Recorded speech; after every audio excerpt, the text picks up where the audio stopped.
Диалог. Два человека знакомятся. Эки адам көчөдөн таанышып атат.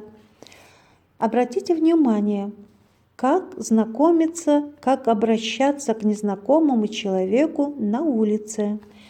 Көчөдөн эки адам таанышып жатат деп элестетели. Булар бири-бирин тааныбайт. Ошондой учурда кандай кайрылуу керек экен? Бул диалогдо Айдай жана Люба сүйлөшөт. Айдай. Здравствуйте, меня зовут Айдай. Доброе утро, я Люба. Подскажите, пожалуйста, где находится библиотека? Мына өзүңүздөр көргөндөй, бул жерде тааныш эмес адамга биринчи здравствуйте деп кайрылдык.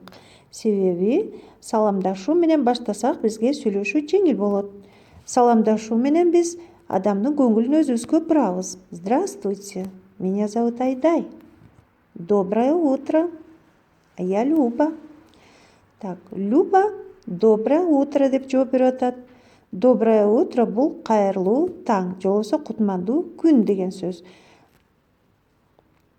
Эмне үчүн бул доброе утро деп жооп берип атат? Себеби бул маек эртең менен болгон экен.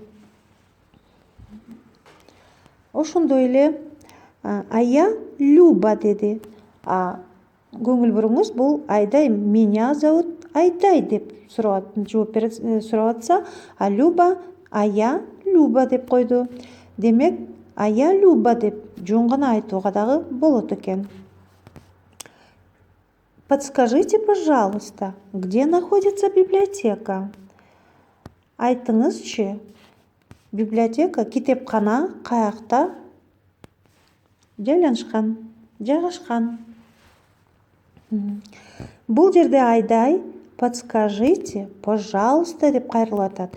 Пожалуйста деген кайрылуу бул сылык кайрылуу. Кыргызча айтканда өтүнөм, суранам, айтып коюңузчу, суранам деген сөз.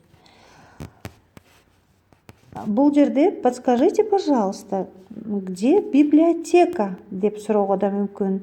Бирок биринчи таанышып жаткандыктан Айдай где находится библиотека деп сурап атат.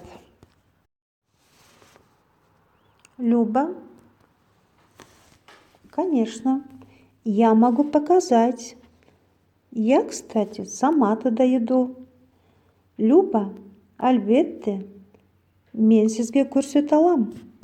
Айтмакчы, мен да ошол жака барып жатам. Ошол жака баратам. Спасибо. А вы здесь учитесь?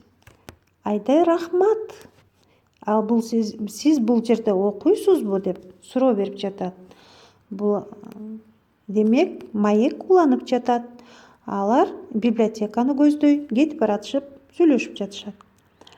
Нет, я преподаватель. А вы, так понимаю, студент? Жок, мен мугалиммин. А сиз, менин түшүнүгүмчө, студентсиз го? Я преподаватель. Преподаватель бул мугалим. Преподаватель, көңүл бурсаңыз, давать, бир нерсени берүү деген сөздөн түзүлгөн. Ал эми ошондой эле Люба, а вы, я так понимаю, студент деп сурады. Я так понимаю деген, мен сизди ушундай деп түшүнүп жатам. Сиз студентсиз го деп сурап жатат. Бул мынтип биз, я так понимаю деп биз бир нерсеге толук ишенбеген учурда, толук түшүнбөгөн учурда кайрылсак болот экен. Да, я поступила в этом году. Ооба, мен быйыл тапшырдым. А вот и библиотека. Удачи вам, Айдай. Мынакей библиотека. Сизге ийгилик, Айдай. Большое спасибо. И вам того же. Чоң рахмат. Сизге дагы ошону каалайм.